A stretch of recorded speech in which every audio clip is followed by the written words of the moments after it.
ఇక నా విషయానికి తీసుకుంటే మీ అందరికీ తెలుసు 2 సంవత్సరాల క్రితము ఈ రాష్ట్రంలో ఈ 2 దోపిడీ పార్టీలు, ఈ 2 దోపిడీ కుటుంబాల పాలనకు వ్యతిరేకంగా బహుజన సామ్రాజ్యం కోసం బహుజనులకు అధికారం రావాలి, బీసీలకు అధికారం రావాలి, ఈ రాష్ట్రంలో ప్రత్యామ్నాయ రాజకీయం కావాలి, రైతులకు మంచి జరగాలి, యువతకు మంచి జరగాలి, అన్ని వర్గాలకు మంచి జరగాలనే ఒక ఆశయంతో భారత చైతన్య యువజన పార్టీని స్థాపించిన తర్వాత గత ప్రభుత్వ హయాంలో నా మీద అనేక రకాలుగా తప్పుడు కేసులు పెట్టారు, అనేక రకాలుగా దాడులు చేశారు, వేధించారు.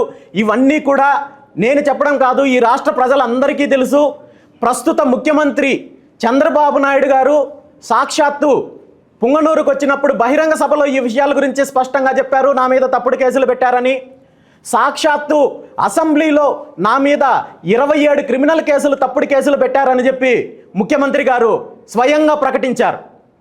ఈరోజు ముఖ్యమంత్రి చంద్రబాబు నాయుడు గారి ఆధ్వర్యంలో నడుస్తున్న ప్రభుత్వంలో జరుగుతున్న తప్పులను ఎత్తి చూపిస్తున్నానని, ఏదైతే రైతులకు సంబంధించిన జరుగుతున్న అన్యాయం పైన కావచ్చు, లేదంటే నిరుద్యోగులకు సంబంధించిన జరుగుతున్న అన్యాయం పైన కావచ్చు, లేదంటే తిరుమలలో జరిగిన అపచారాలకు సంబంధించి కావచ్చు, నేను చేసిన పోరాటానికి ఈ ప్రభుత్వం, చంద్రబాబు నాయుడు గారి ప్రభుత్వము ఇప్పటికీ నా మీద సుమారు 10 కేసులకు పైగా పెట్టారు.